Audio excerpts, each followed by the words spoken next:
Banyak kita dengar kadang-kadang ada gagal masuk Taruna, padahal udah jualan sapi lah, jualan rumah lah dan seterusnya. Masuk tentara, masuk polisi seperti itu. Padahal itu mereka orang-orang yang tertipu ya. Waktu 2012, saya sudah berpikir bahwa baterai adalah masa depan dan masa depan adalah baterai. Ini terbuka untuk masyarakat. Masyarakat semua mau masuk ke istana, mau anak-anak kita datang ke depan ke masyarakat. Ya. Ini menurut saya sih sebuah keberanian dari kita. Oke, ini baru pertama kali diadakan ini. Ya, saya pikir ini saya menginginkan bahwa tidak ada jarak yang begitu jauh antara istana dengan masyarakat.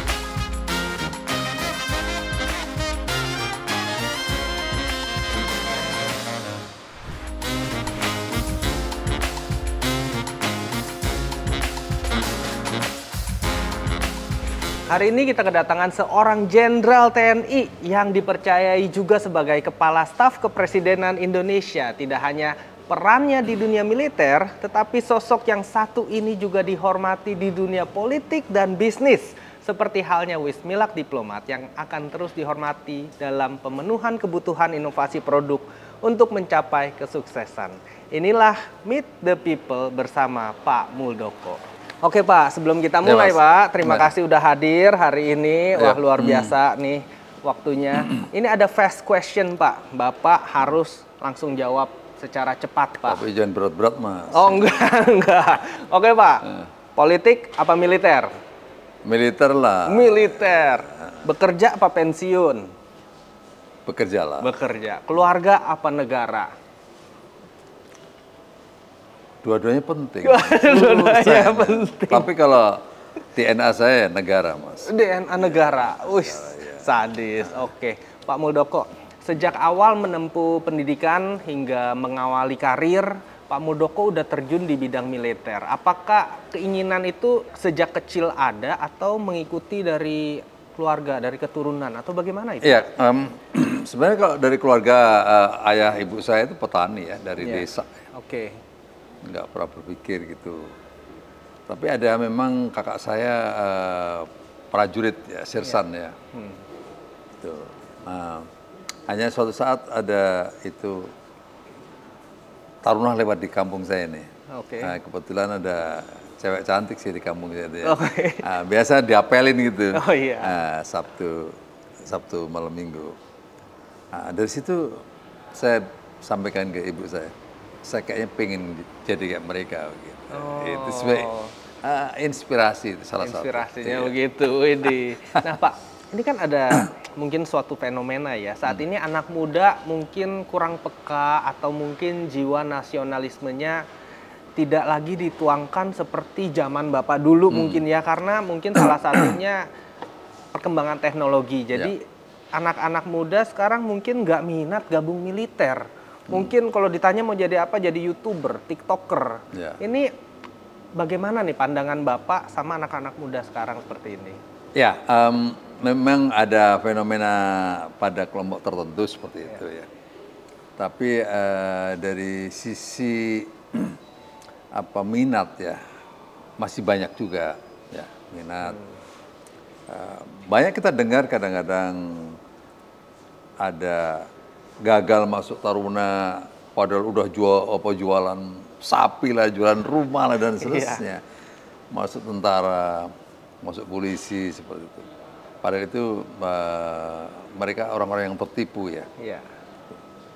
Kalau masuk tentara itu nggak ada anak-anak seperti itu sebenarnya ya. Nggak ada bayaran-bayaran sebenarnya. Jadi benar-benar karena prestasi, karena memang layak masuk ya masuk. Tapi kondisi itu dimanfaatkan oleh calo-calo itu. Jadi sifatnya lebih menipu ya. Terus yang kedua, bagaimana sih anak-anak sekarang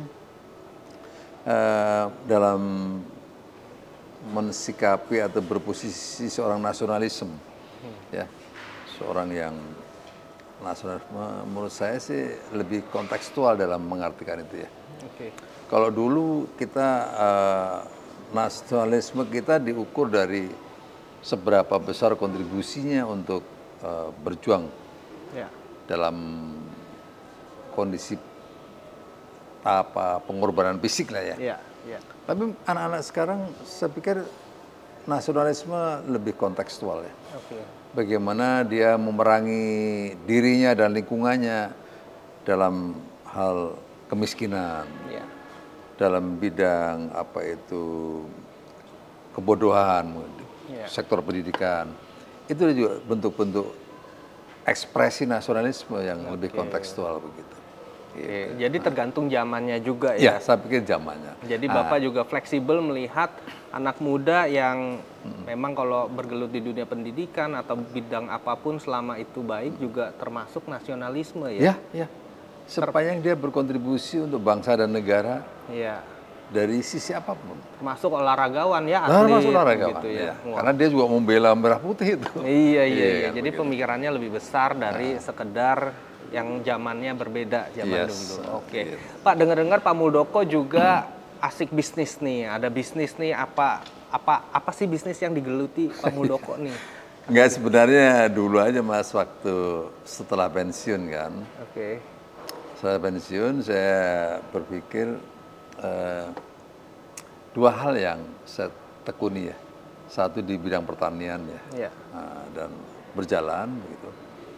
Terus yang kedua di bidang ini MAB ini mobil anak bangsa ini. Mobil anak bangsa. Iya, mobil listrik ya. Mobil listrik. Iya, saya memang waktu itu waktu Wagub Lemanas waktu 2012 saya sudah berpikir bahwa baterai adalah masa depan dan masa depan adalah baterai. Itu 10 tahun yang lalu tuh Pak? Iya, 10 tahun yang lalu. Orang belum kepikiran, Bapak udah kepikiran? Iya, saya sudah berpikir itu. Nah, dari situlah saya maintain itu. Akhirnya begitu saya pensiun, saya mendirikan Mobil anak bangsa itu. Mobil listrik pertama di Indonesia ya. Listrik pertama karya anak bangsa? Yes, karya anak Oke, bangsa. produknya ada apa aja tuh Pak? Yang Bapak bikin? Sementara ini yang sudah running betul, udah jualan itu bus ya. Bus ya, Bus kapasitas berapa Pak? 8 meter sama dan 12 meter. 8 dan 12? Ya. Oke. Nah, sekarang sudah mulai ke truk ya. Truk? Ya, Oke. truk. Terus yang ketiga ke itu mini Metropod ya. Metropod? Nah, untuk 9 orang angkutan, untuk feeder itu. Untuk feeder ke bus besar? Ya. Waduh, keren. Ini akan ditempatkan di mana Pak rencananya? Udah mulai banyak yang minta itu, yang untuk feeder itu ya. Feeder udah banyak yang minta. Kalau busnya sendiri udah ada penerapan, udah digunakan? Bus itu lebih korporasi yang ambil ya. Korporasi yang ngambil? Itu cukup banyak ya. Bukit Asam udah ambil 15, terus RAPP udah hampir 20 diambil. Oh, oke. Berikutnya Mitsui ambil. Banyak yang beberapa perusahaan Bus-bus ya. Itu semua benar-benar dibikin di pabrik di Indonesia? Ya, di Berarti Demak kita. Bapak ada tim arsiteknya, semua ada? Desainernya ada, Benar-benar dibikin? risetnya ada ya. Luar biasa nih. Pak Muldoko bisa ngalahin Elon Musk nih berarti ya Pak? Mudah-mudahan. Nanti tinggal bikin roket dong Pak. Iya. Tapi Pak, bagaimana sih menurut Bapak nih masa depan mobil listrik di Indonesia nih? Kalau dilihat kan penjualan mobil mungkin 1 jutaan unit ya per tahun. Mobil listriknya sangat dikit sekali loh. Iya. Itu bagaimana sih menurut Bapak masa depannya? Ya, secara instrumen atau regulasi pemerintah memberikan dukungan penuh ya. Iya. Perpres 55 2019 itu bagaimana pemerintah mengakselerasi ya Iya. pembangunan dan pengembangan mobil listrik di Indonesia. Terus muncul lagi Inpres nomor 7 2022. Intinya bahwa mobil listrik harus digunakan di lingkungan instansi pemerintah dan pemerintah daerah ya. Iya. TNI Polri. Ini memberikan apa itu tantangan dan peluang ya. Tantangannya untuk pemenuhan atau mencukupi kebutuhan atau target pemerintah itu juga sulit. Oke. Karena industri mobil sekarang belum Masuk ke masif listrik ya. ya. Iya. Nah, padahal target pemerintah itu 200.000 mobil listrik ke depan Oke. dalam sesuai dengan tahunnya ya. Iya. Berikutnya ini peluang bagi dunia bisnis ya. Iya. Bahwa marketnya udah terbuka nih. Gitu. Tinggal justru demandnya sekarang yang itu supply-nya yang Berkurang ya. yang Malahan demand-nya udah mulai. Nah, berarti kan sebuah peluang besar nih. Iya. Itu peluangnya. Oke. Mobil anak bangsa sendiri Pak, ini target kedepannya apakah fokus ke mobil niaga, mobil bus, angkutan umum, apa mau ke mobil-mobil untuk masyarakat biasa, mobil sedan seperti itu? Sementara belum ya. Sementara saya fokus kepada kendaraan umum karena berkontribusi besar untuk merubah lingkungan perkotaan ya, agar environment-nya bersih gitu ya. Oh gitu ya. Ya, Ya siapa tahu kalau mau nyari uang saya siap jualin Pak. Oh siap ya. Kalau Siapa takut ya? iya Pak, Bapak ya kalau mau membangun bangsa, saya kan mau bangun perekonomian saya Pak. Iya, Saya iya. jualin mobil Bapak gitu loh Pak. Keren. Boleh dipikirkan itu ya. Iya siap. Pak, Bapak kan udah menjadi kepala kantor staf kepresidenan. Ini apa aja nih yang Bapak sudah lakukan nih untuk masyarakat selama ini nih Pak? Ya, sebenarnya sesuai dengan tugas pokoknya atau poksinya kantor kepala staf kepresidenan ya. Di antaranya mengelola isu-isu strategis ya. Oke. Jadi kalau ada isu-isu strategis itu baik lokal tapi berisiko nasional bahkan global, kita harus segera ambil langkah-langkah gitu. Berikutnya bagaimana melakukan debottlenecking ya. Jadi terhadap proyek-proyek nasional strategis yang menghadapi hambatan, kita ratakan itu hambatan itu. Kita datang untuk debottlenecking, sehingga program-program itu bisa lancar. Apa hambatan-hambatan itu? Bisa karena pembebasan lahan, konflik lahan, bisa karena administrasi yang lain dan seterusnya. Nah, kita datang untuk menyelesaikan. Bisa karena juga persoalan komunikasi antar kementerian. Nah, kita hadir untuk mengharmonisasi. Berikutnya monitor dan evaluasi ya. Berbagai program itu kita ikuti. Program pembangunan kita ikutin, khususnya yang bersifat proyek-proyek nasional strategis itu, agar Presiden tahu pasti bahwa proyek nasional strategis itu perkembangannya seperti apa. Itu secara update kita laporkan kepada Presiden. Berikutnya dalam rangka membangun komunikasi publik ya, kita membuka pintu selebar-lebarnya di kantor itu ya, kantor KSP ya. Tapi juga anak-anak KSP bisa maju ke depan untuk kita punya program KSP mendengar. Maknanya apa itu maksudnya KSP mendengar? KSP berani mendengarkan suara masyarakat. Oh, ini terbuka untuk masyarakat? Masyarakat semua, mau masuk ke istana, mau anak-anak kita datang ke depan, ke masyarakat. Ini menurut saya sih sebuah keberanian dari kita. Ini baru pertama kali diadakan ini? Ya, saya pikir ini saya menginginkan bahwa tidak ada jarak yang begitu jauh antara istana dengan masyarakat. Kita buka dengan KSP mendengar. Berikutnya yang kedua, kita ingin mencarikan solusi ya. Berbagai persoalan yang dihadapi oleh masyarakat itu, yang selama ini mungkin merasa nggak ada kepastian, lama banget dan seterusnya, kita mencoba untuk mengurai itu. Oke, jadi keresahan masyarakat mau ada apa, jembatannya adalah KSP ini, silahkan lah. Wih, keren banget sih. Waduh, ntar ada yang curhat-curhatan juga ke Bapak dong. Iya, banyak yang curhat. Oh, banyak yang curhat. Oke. Tapi bukan curhat karena urusan anak muda ya. Oh iya, oke. Pak, Bapak kan Panglima TNI. Waduh, saya tuh liatin dulu zaman Bapak, wah ini sangat amat serem gitu kan, Bapak kan, waduh wibawanya gitu. Sekarang menjadi kepala staf presiden ini, perbedaannya apa tuh Pak dari Panglima TNI jadi seperti ini? Ya, perbedaannya banyak banget Mas. Banyak. Biasanya memimpin tentara paling mudah kan ya. Walaupun yang saya pimpin 500.000 orang, gampang tuh. Oh gitu ya. Karena udah terstruktur sedemikian rupa strukturnya ya. kuat. Perintah saya itu bisa sampai ke bawah ya, sampai ke Babinsa itu nyampe gitu. Oh, oke. Nah, sekarang ada di lingkungan masyarakat sipil. Ya yang berantakan ya Pak orangnya. Saya lebih memaknai bahwa saya mengikuti teori-teori yang lebih flat organization. Jadi bagaimana membangun kesetaraan di antara saya dengan anak-anak saya, sehingga tidak ada psikologi barrier. Saya biasa makan sama anak-anak saya yang anak-anak tenaga ahli muda, tenaga terampil gitu ya.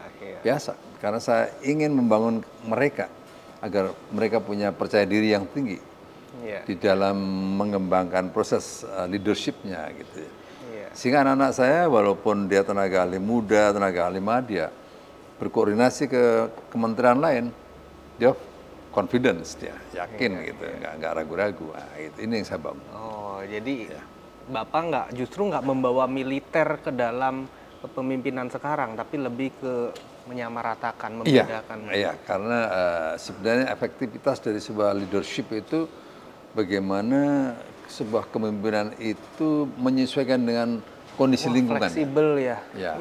Ini top sekali Pak. Soalnya yang saya bayangkan pasti bawa militer nih, bagaimana yang benar-benar disiplin dan sebagainya. Justru Bapak malahan fleksibel mengikuti siapa yang Bapak pimpin ya. Iya. Wah, karena kalau enggak nanti dia nggak bisa kerja, Mas. Bisa, nggak nyambung. Stres melulu nanti. Iya, benar. Pak, baru-baru ini Bapak juga bahas mengenai resesi 2023. Iya. Bagaimana pandangan Bapak mengenai hal tersebut? Ini akan berdampak nggak sama industri otomotif, terutama mobil listrik, seperti itu di tahun 2023 nanti? Ya. Kalau kita melihat di tengah-tengah global yang meredup ya, justru IMF, World Bank memberikan penilaian Indonesia salah satu titik terang di tengah-tengah lingkungan yang gelap. Wah, ya siap. Nah, gitu. Jadi kita mesti optimis ya. Optimis. Kita tidak hanya berbicara optimis, tapi memang kita indikasi-indikasinya ada bahwa kita itu tidak terjerembab dalam resesi nantinya. Itu kita lihat dari bagaimana surplus perdagangan kita. Ya. Bagaimana devisa kita masih bisa bertahan 130 miliar US dollar. Bisa untuk 5,9 bulan. Standar World Bank itu hanya 3 bulan. Kita masih cukup kuat. Berikutnya inflasi kita juga cukup bagus, Mas. Pertumbuhan kita di tengah-tengah lingkungan yang lagi turun cukup bagus. Jadi mesti saya melihat nggak usah khawatir. Nggak usah khawatir ya? Nggak usah khawatir, daya beli masyarakat masih tinggi. Jadi nggak usah khawatir resesi. Jangan-jangan nggak resesi Indonesia tahun depan? Insya Allah nggak. Insya Allah kita nggak. Jadi Bapak ini Panglima TNI apa ekonom ya? Kok semua tahu ya Pak ya? Semuanya tahu nih, ekonomi makro juga tahu. Keren banget nih. Jadi mobil listrik sekarang lagi fokus, mobil anak bangsa. Produksi meningkat terus, indenan juga banyak ya Pak. Wah, keren sekali. Oke Pak. Tapi aku udah nggak nanganin, Mas. Oh, nggak nanganin. Ya, setelah saya kerja menjadi kepala staf presiden, saya udah lepas semuanya ke profesional. Profesional ya, ada jajaran direksi. Bapak mengawasi aja ya. Monitor lah. Gitu. Monitor. Ada tukang somai di depan pakai HT. Waduh, serem itu. Pak, pesan Bapak untuk para generasi muda saat ini untuk memberikan kontribusinya pada negara apa nih Pak? Ya, saya pikir anak-anak muda sekarang punya medan karya atau peluang untuk bekerja sangat luas ya. Sangat luas. Ada sebuah pandangan yang perlu kita rubah paradigmanya. Ya, tentang angkatan kerja. Kalau dulu kita melihat angkatan kerja itu lebih kepada formal. Tapi sekarang mesti kita rubah itu pandangan kita. Sebagai contoh, saya kira-kira sebulan yang lalu saya pulang kampung, ya saya ikut kegiatan Woko Channel karena saya ingin tahu. Itu ada di pojok kampung saya yang nggak jauh dari desa saya. Woko Channel itu apa itu kegiatannya ya seperti YouTuber gitu ya. Iya, YouTuber.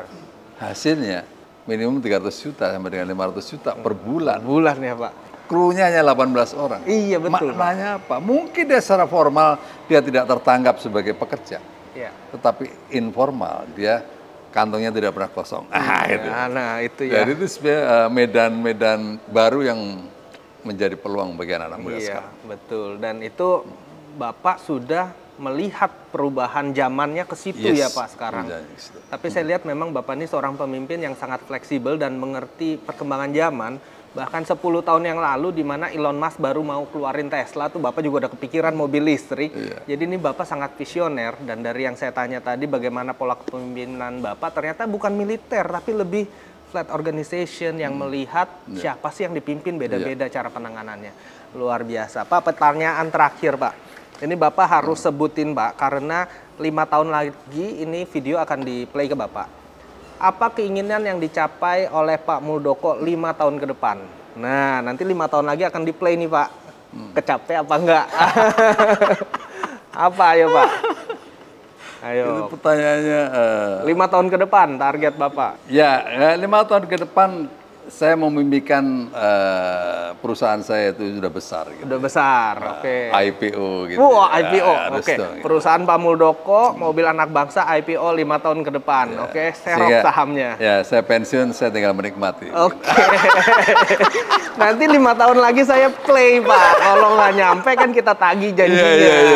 Aduh, keren sekali. Terima kasih banyak Pak Muldoko sudah hadir di Meet the People hari ini. Semoga ini dapat memberikan inspirasi kepada para penonton dan juga jadi tahu tuh KSP ngapain aja seperti yang Bapak cerita tadi begitu kan. Jadi semua orang tahu. Terima kasih banyak Pak, waktunya luar biasa sekali. Ntar dulu, saya apa nih, Pak? terkagum-kagum dengan Mas Rudi ini. Ya, anak muda tapi lihat di belakangnya nih. Luar biasa. Para penonton di rumah, saya ada kuis untuk kalian. Caranya berikan opini tentang arti sebuah kesuksesan menurut kalian. Silahkan tulis di kolom komentar beserta cantumkan nama Instagram kalian.